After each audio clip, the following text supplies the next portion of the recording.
After months of speculation, unified heavyweight world champion Anthony Joshua takes on his WBO mandatory challenger Alexander Usyk on September 25, 2021 in the new Tottenham Hotspur Stadium in London, England.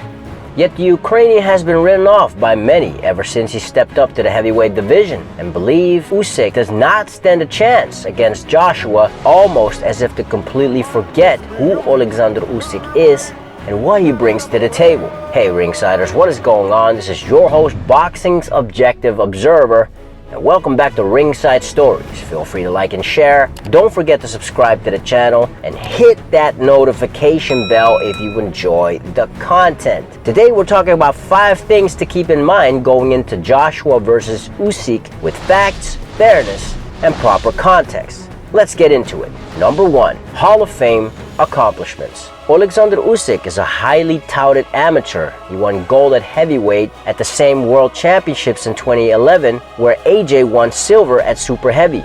And Usyk won gold at heavyweight in the same London Olympics 2012. AJ won his gold medal at the weight class above heavyweight. After turning pro, Alexander Usyk won all of the belts at cruiserweight in just 15 fights. Then he defended all of his belts against former champion Tony Bellew, who just came off 2 high-profile wins at heavyweight, a career-long track record of durability, only been stopped once, which was a world title fight at light heavyweight against an in-his-prime Adonis Stevenson. In the Usyk fight, Bellew proved to be an awkward customer, but eventually Usyk found a way to dismantle the Brit, delivering a KO of the Year candidate on Bellew's home turf. More on that later. As it stands right now, Alexander Usyk is the fastest man to have ever become undisputed world champion in the 4-belt era, beating 3 reigning unbeaten world champions on his way to conquering the cruiserweight division. Number 2, Usyk's skill set. A major reason for Usyk's success at cruiserweight is his skill set. Bar injury, Alexander might be the best technical boxer AJ has ever faced so far in his pro career. You can make the case for Vladimir Klitschko, who comes close in terms of technical ability. But even though he offered a great fight back in 2017, that was a 41-year-old, not a close to his prime 34-year-old. Besides, and this is no knock on Dr. Steelhammer's technical abilities, but his countryman brings a whole lot more to the table. For instance, a multi-purposeful jab. Conventional boxer utilize a jab as a rangefinder to gauge distance or as a punch to set up combinations. Well, Alexander Usyk uses all of the above and then some, and he also mixes in broken rhythm. For example, Usyk deliberately uses light touch jabs combined with level changes. He also uses his jab to break his opponent's guard, not with blunt force, rather with purposeful attacks from multiple angles, creating openings, all the while disguising his harder punches. This all keeps his opponents guessing and very wary, which is draining for your mental energy, as well as draining you physically for just keeping up a high guard. And remember, Usyk is a master of broken rhythm, and it is the punches you don't see coming that hurt you the most. Next are Usyk's legs. Usyk has very good balance and coordination for a 6'3" guy. As precise as his jabs, so are Usyk's steps. Just take a look at the fight with Michael Hunter, who by the way has been making some noise at heavyweight ever since the Bounty moved up. Hunter faced problems on the inside dealing with the Ukrainian's jab, and when he couldn't get his jab off because of Hunter's own jab and head movement, Usyk led with his left straight or changed angles to create fast counterpunch opportunities, all whilst making minor adjustments, maintaining balance from the southpaw stance. Anthony Joshua has never been presented these characteristics in his pro career so far. So based on Usyk's skills, AJ has some things he might have to figure out and overcome on the fly. Even though I'm fighting the southpaw, I should be able to find out ways and see gaps to exploit. The question for Usyk is, will the extra weight hinder his performance on fight night? Number 3, AJ's confidence. People forget that Anthony Joshua is only 25 fights in and has accomplished more than both Deontay Wilder and Tyson Fury at this point in their respective careers. I'm not perfect, but I'm trying.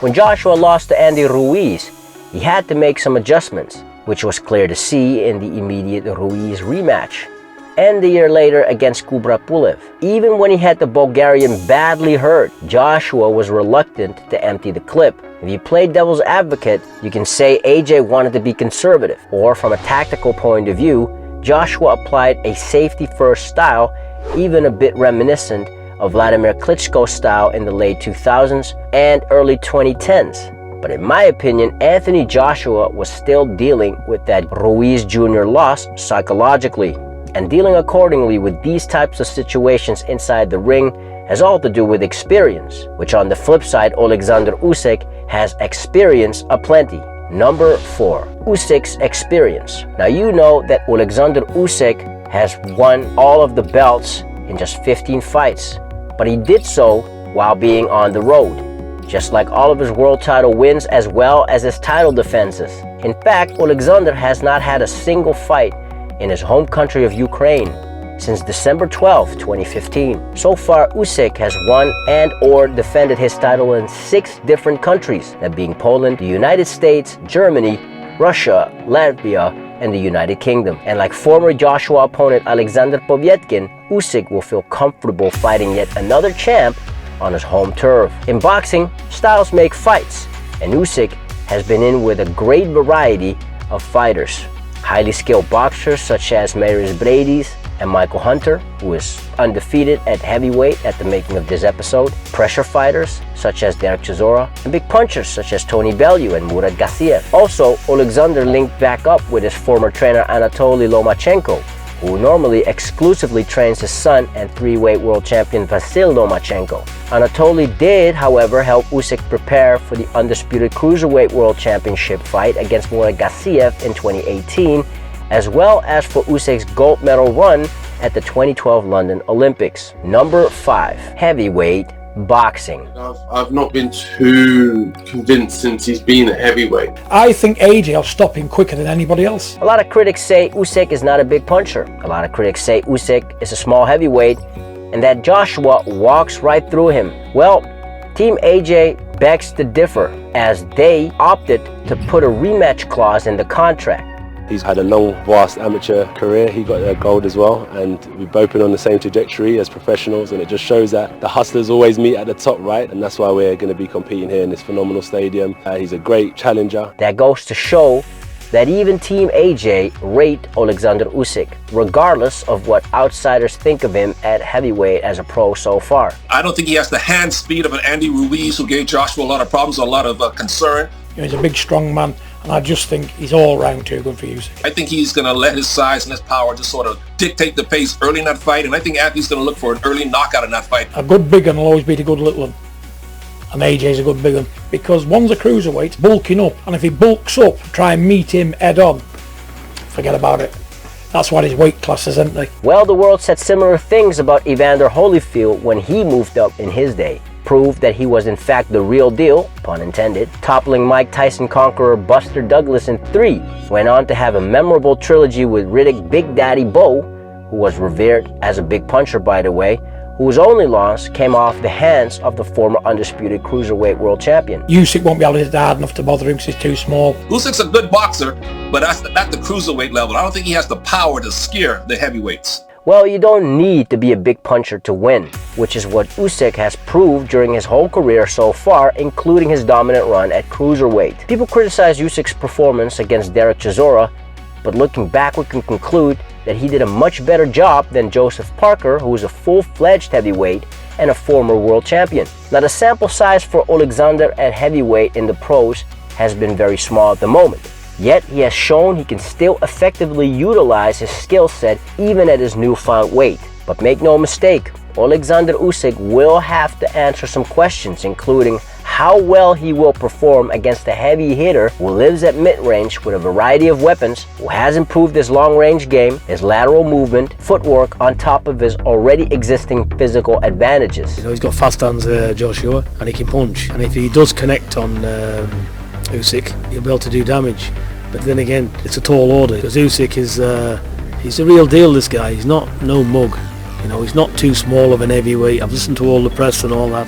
It's a serious fight. A slightly edge AJ in it because of the size and the power ratio, but I wouldn't outrule Usyk. I think it's probably 49% to 50%.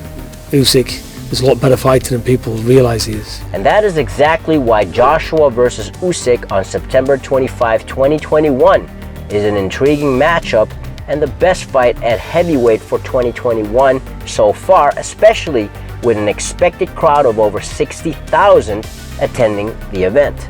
Just some thoughts, hopefully some food for thoughts. Let us know your thoughts in the comments below. If you're new to this channel, we make content about combat sports and boxing from a unique point of view. So if you enjoy that type of content, feel free to subscribe, hit the like button, and switch on all notifications. That's how you'll know when the next fire video drops. Welcome to Ringside Stories. Now, if you've done that already, you're awesome. You already know that you are the true undisputed world champion. Till next time, Ringsiders, this is your host, Boxing's Objective Observer, with Ringside Stories. Thanks for watching and have a legendary day.